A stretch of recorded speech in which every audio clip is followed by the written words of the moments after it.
The way I see it, if I can introduce you to the writing of Frederick Buechner, I will have done you a big favor.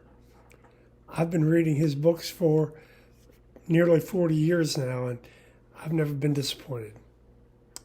He preached one time for the 200th anniversary of the Congregational Church in his hometown in Vermont. When he was digging around in the history of the church, he found the record of when the sanctuary was renovated in the mid-19th century. They added a tall steeple, as every New England church is supposed to have, and he found this interesting detail in the history. The writer of the history says, "One agile Lyman Woodward stood on his head in the belfry with his feet toward heaven."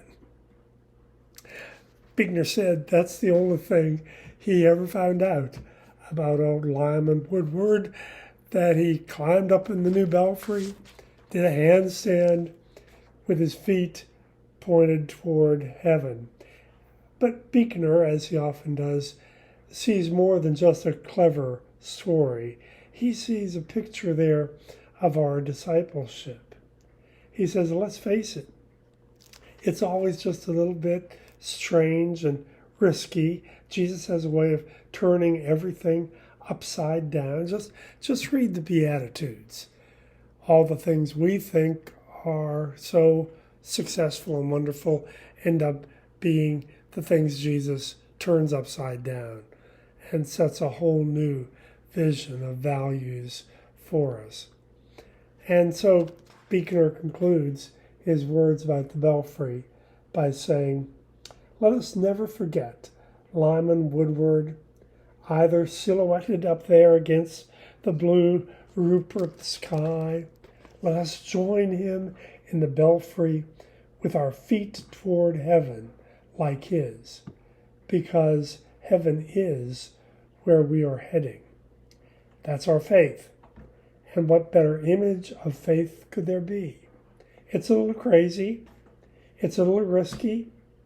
It sets many a level head wagging.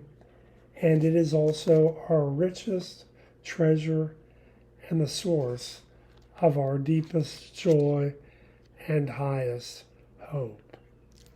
It reminds me of those words from C.S. Lewis, who said, reach for heaven and earth will be thrown in. Let's be risky. Let's live with our hands planted firmly in the present, in the real world in which we live. But let's always remember that our feet are headed toward higher ground, headed toward heaven. Maybe that's what the old hymn writer had in mind when he said, we're marching to Zion, beautiful, beautiful Zion, the beautiful city of God. Keep your hands on earth and keep your feet toward heaven. Amen.